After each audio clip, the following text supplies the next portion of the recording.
Shalom Bapak Ibu yang kekasih di dalam Tuhan. Kita bersyukur untuk hari baru yang Tuhan berikan ke dalam kehidupan kita. Kita bersyukur untuk anugerah yang kita rasakan dari hari ke hari sampai pada hari ini. Bapak Ibu yang kekasih, di tengah suasana kita berada di rumah, tidak bisa kemana-mana karena virus COVID-19 ini, pastilah itu membuat hati kita cemas, kita khawatir, kita takut. Apa yang harus kita lakukan Bapak Ibu yang kekasih? Marilah kita datang kepada Tuhan. Mari kita merenungkan firman Tuhan, supaya kita boleh menjadi tenang. Mari kita menaikkan satu pujian. Allah mengerti, Allah peduli.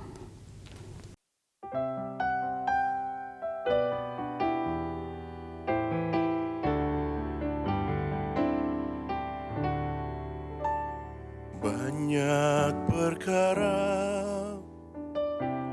yang tak dapat ku mengerti,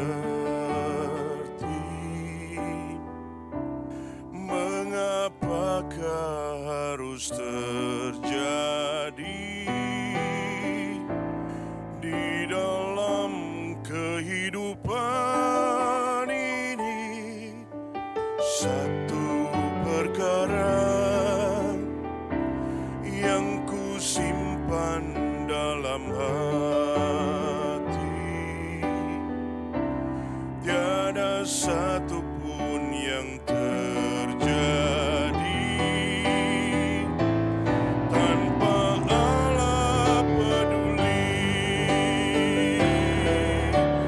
Allah mengerti, Allah peduli segala persoalan yang kita hadapi. Takkan pernah dibiarkannya ku bergumul sendiri, sebab Allah mengerti.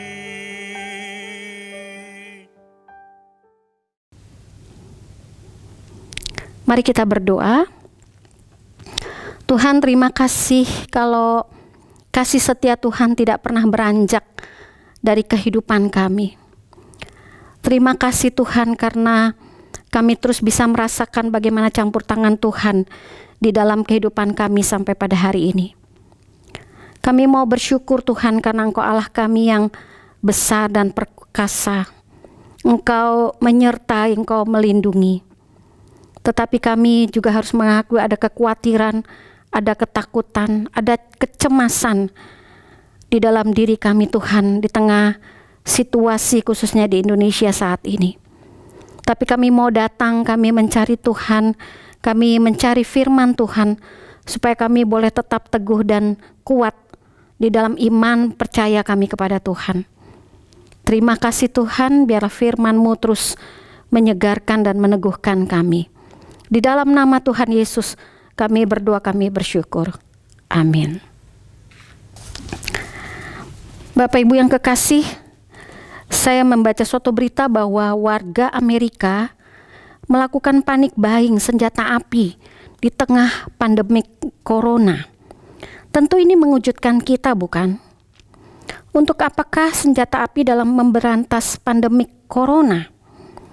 Tentu tidak bisa membunuh virus dengan senjata api. Tetapi itulah sikap panik sebagai dampak rasa khawatir, cemas dan takut yang dialami penduduk Amerika.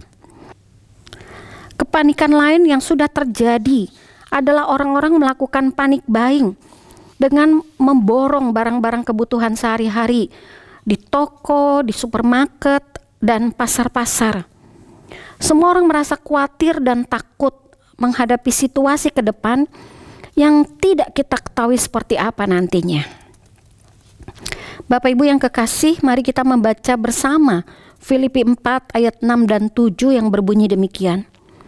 Janganlah hendaknya kamu khawatir tentang apapun juga, tetapi nyatakanlah dalam segala hal keinginanmu kepada Allah dalam doa dan permohonan dengan ucapan syukur. Damai sejahtera Allah yang melampaui segala akal akan memelihara hati dan pikiranmu dalam Kristus Yesus. Bapak Ibu yang kekasih, kitab Filipi adalah kitab yang ditulis Paulus dan diberi tema sukacita.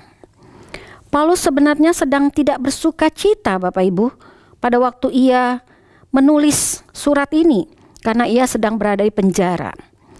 Namun dalam kesulitan dan keterbatasan dirinya, Paulus memberi kekuatan kepada jemaat Filipi. Ia menginginkan kita tetap memiliki sukacita dan tetap bersukacita di tengah kesulitan dan tantangan hidup kita. Apa yang sebenarnya Paulus katakan? Pertama, Paulus memberi peringatan terhadap kekhawatiran yang menggelisahkan.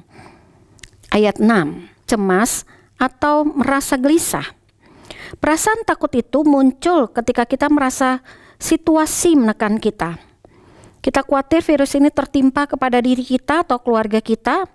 Kita khawatir barang kebutuhan rumah tangga sudah habis di pasaran. Jadi kita ikutan memborong sebelum kehabisan. Kita khawatir semua toko tutup dan kita tidak bisa membeli obat waktu kita sakit. Kita khawatir bagaimana jika toko kita tutup dan tidak ada pemasukan untuk waktu yang tidak bisa ditentukan. Masih banyak kekhawatiran kita yang lain. Kekhawatiran hadir pertama kali dalam kehidupan manusia sebagai akibat dosa. Kekhawatiran merupakan dampak dari kejatuhan manusia dalam dosa. Sehingga perasaan itu sudah menjadi satu bagian dalam diri kita manusia berdosa. Paulus mengatakan bahwa janganlah hendaknya kamu khawatir tentang apapun juga di dalam kehidupan kita. Dalam konteks sekarang ini sebenarnya sangat sulit untuk tidak khawatir. Karena ketakutan akibat pandemi COVID-19 bisa melanda setiap orang. Tidak peduli kita sehebat apapun. Virus tidak memilih suku, ras, dan agama apapun.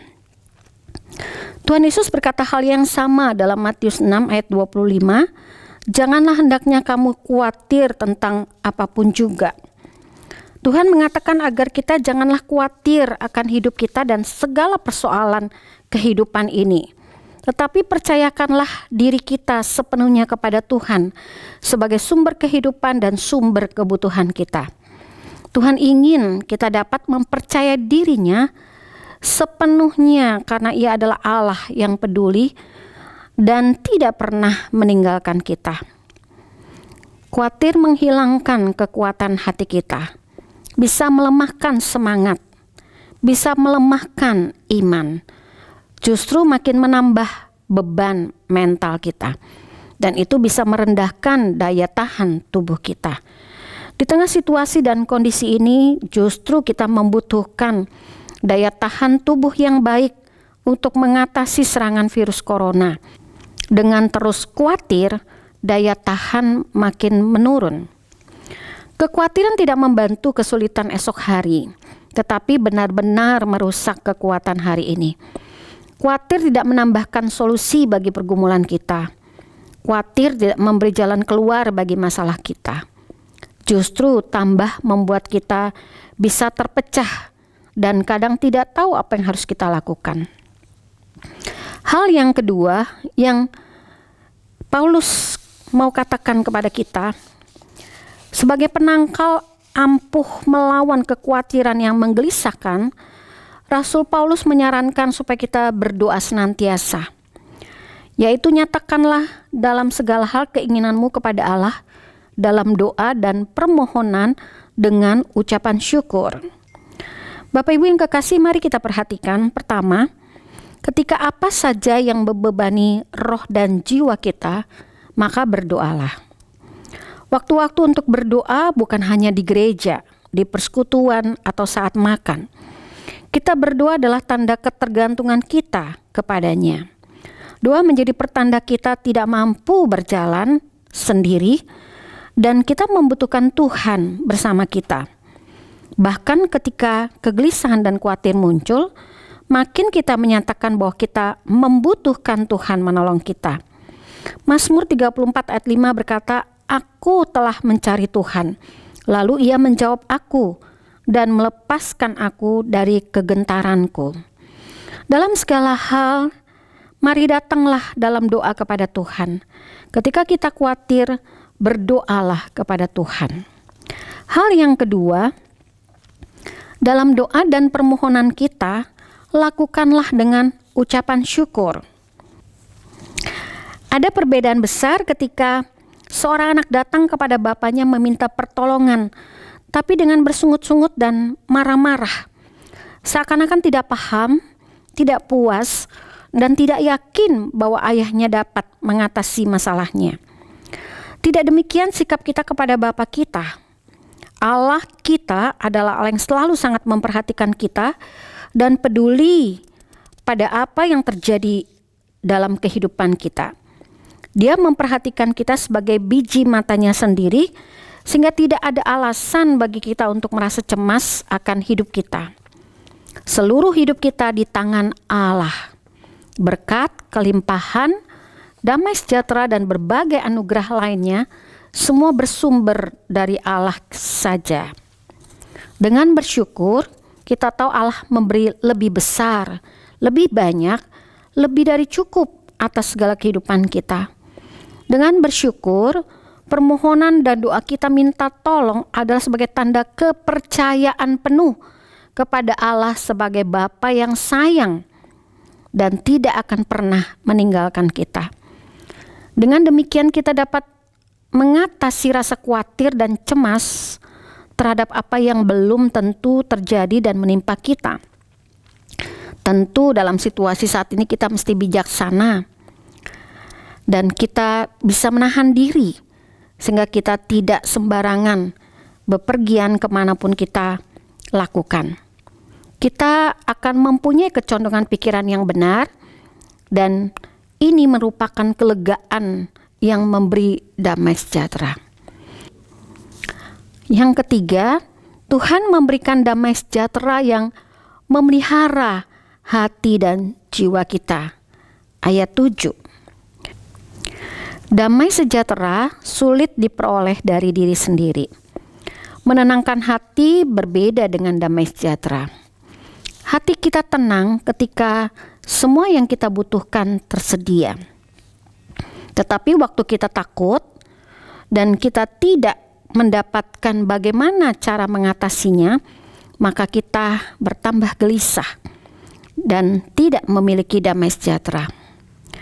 Damai sejahtera sejati berasal dari Allah, yaitu penghiburan dan kekuatan yang kita rasakan karena kita didamaikan dengan Allah dan terus memilikinya, mempunyai dalam relasi yang intim dengannya. Bapak Ibu yang kekasih, ketika kita menikmati hadirat Allah yang melampaui segala akal, adalah kebaikan terbesar yang nilainya tidak terkatakan. Kita bisa memiliki damai sejahtera, dan itu akan memelihara hati dan pikiran kita dalam Kristus Yesus. Damai sejahtera itu akan menjaga kita untuk tetap tenang, tidak gelisah dan khawatir. Bahkan membuat kita bisa tidak berdosa di bawah permasalahan-permasalahan kita dan tidak tenggelam di dalamnya. Damai sejahtera itu akan membuat kita tetap tenang dan terkendali, tidak diombang-ambingkan oleh kekhawatiran dunia, karena kita teguh berpegang kepada Allah. Yesaya 26 ayat 3 berbunyi, yang hatinya teguh kau jagai dengan damai sejahtera, sebab kepadamulah ia percaya. Dan pemazmur mengatakan hanya dekat Allah saja aku tenang. Bapak Ibu yang kekasih, marilah kita teguh percaya kepada Tuhan. Janganlah kita khawatir, tetapi datanglah kepadanya. Berdoalah, bersyukurlah atas pemeliharaannya pada kita sampai pada hari ini. Bacalah firman-Nya, maka kita akan tetap teguh dan tenang. Kendati pun ada persoalan-persoalan dalam hidup kita. Mari kita doakan badai segera berlalu. Demikianlah kiranya Tuhan memberkati kita semua. Amin.